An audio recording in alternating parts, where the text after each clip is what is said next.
Hello, it's Thursday, June 26th. I'm Max Brantley. I'm going to talk a little bit about news in Arkansas today that you can find on the Arkansas Times website. A little bit more today on the same thing we talked about yesterday. We still are fighting a big fight at the legislature on whether to add an item to the special session call next week on restricting the state lottery from expanding into what are called video monitor games. These are somewhat akin to Keno.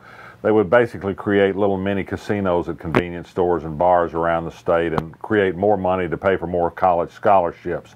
Some legislators oppose this for moral reasons. Some oppose it because they thought no kind of video gambling would be allowed by the lottery law. But a huge lobbying effort is underway by the Oaklawn Park Casino in Hot Springs to stop this gambling expansion because they don't want the competition from these gambling parlors with their casino in Hot Springs. The lobbying's been intense. It's mostly been behind the scenes. I think a story I've written today ought to blow out of the water some of the behind the scenes action because a representative from Jacksonville, Mark Perry, is floating a bill that would prevent internet wagering at Oaklawn Park, something that the legislature gave Oaklawn in 2013 with a number of votes from people who now say gambling expansion is a bad thing. So there's hypocrisy is now a big issue.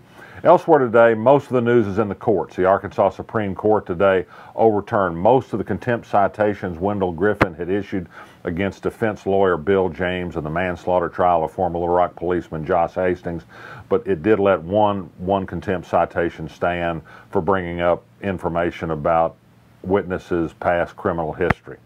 There was a denial of an appeal in a 20-year-old murder case. Tarek Nooner convicted and on death row for killing Scott Stobaugh. I think it's another case to look at whether the death penalty takes too much time, too much money, and is never settled. Even today, after denial of another appeal, it's uncertain when Tarek Nooner will meet his executioner.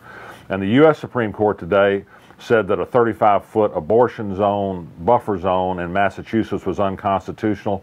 The Supreme Court itself has a huge buffer zone around its buildings. It's allowed buffer zones at funerals. It won't allow a buffer zone for a woman seeking medical care at an abortion clinic.